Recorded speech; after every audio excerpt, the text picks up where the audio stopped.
Okay, as some of you may know, quality and being ethical is fundamental to the social mercenary. That is why we have social in the title. So I'm just going to give you a clip from Ethical Apparel Africa. They are the ones that have a network of factories that we utilise to create the bags and to create other products.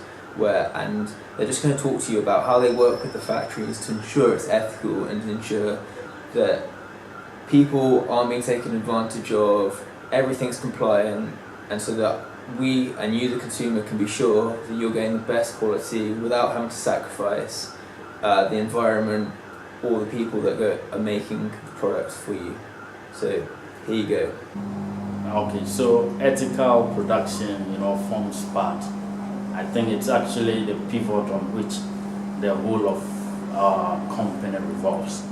Because we feel that the way workers are treated is directly reflected on what they produce. So we feel that if they are treated very well, then of course that quality is going to manifest in the overall product. So what we do is that we try to ensure that factories actually work in compliance with their local laws. Indeed, there are some laws that do not have a root in the local constitution here in Ghana, but we try as much as possible to localize it so that people, employers and managers can relate to them. So we try to measure social impact based on 12 principles. And 12 principles, we are using that of RAP, which is Worldwide Responsive Accredited Production. And one is compliance with the local law, as I had mentioned earlier on. Then we try as much as possible to ensure that forced labor is prohibited at all costs. And these are some of the things that are very non-negotiable. We take pride in that. Then child labor is, not entertained at all. Prohibition of harassment and abuse, compensation and benefits. And compensation, is kind of multifaceted. It comes with wages, it comes with overtime. Because 3/4 of these factories or factories within the apparel sector don't normally pay for overtime. They work outside the normal working hours and then they don't compensate them. But fortunately for us, most of the companies that we are working, they had some kind of a policy. It's just that we are trying to help them streamline to be consistent with the law. Then hours of work, generally workers, according to the labor law of Ghana, are supposed to work 40 hours a week. And that is manifested as 8 hours a day. And so we ensure that workers have that limit to work at most 8 hours a day. In fact, we had instances whereby workers had to work an extra hour, and that has been corrected thanks to Ethical Apparel Africa.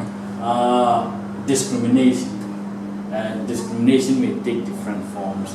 It could take the form of gender, it could take the form of religion, it could take any form, and sometimes even in the process of recruitment. Fortunately, we haven't had any incidents of discrimination whatsoever within our partner factories. Health and safety. This is one other component that was quite missing in most of our partner factories. And together with management and management of Ethical Apparel Africa, we have transitioned from something that was non-existent to more rigorous health and safety standards.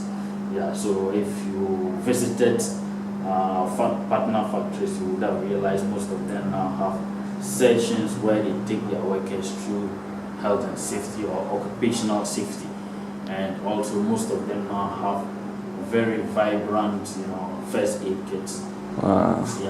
And freedom of association. Now, this certainly was a no-go zone area for almost our partner factories. And the rationale was that most of workers or management think that when they empower workers to form associations, they might, rebel against them in terms of collective bargaining, strike actions. Yeah. But we are trying to fashion workers' association into something that is useful for the companies themselves.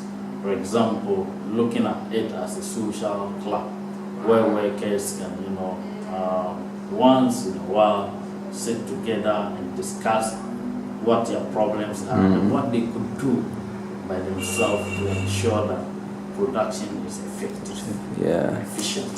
So gradually we are getting there. Environment, that has to do is another area that is a bit multidimensional because environment is a quite broad subject. When you talk about the environment, maybe clean energy comes to mind.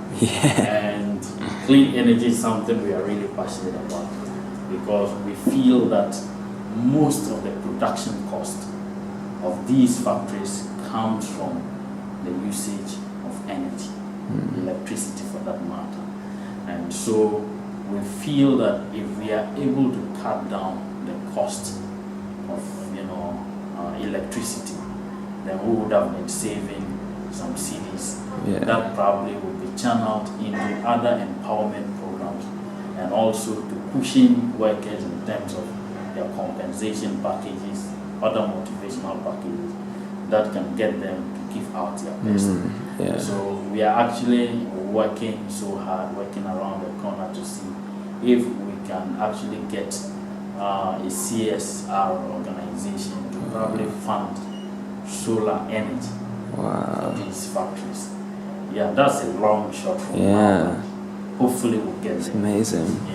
Then environment, once again, we are ensuring that waste from these factories are efficiently disposed in a way that does not affect our environment. Then custom compliance. This is a bit technical because it has to do with import and export, taxes and whatnot. Then security. Security, I think it's one critical component of this factory because if workers feel they are not secure, then they would live in panic. And that could affect their productivity. And so to ameliorate this, what we do is to ensure that when a visitor is visiting a company, what you do is to issue your ID card for verification. Then you log into a visitor's logbook, the time, what module you're going to see, so that we can use that for documentation purposes. So essentially, that's what we do. And that's fantastic. Thank you so much for explaining. My pleasure. It's been really, really helpful.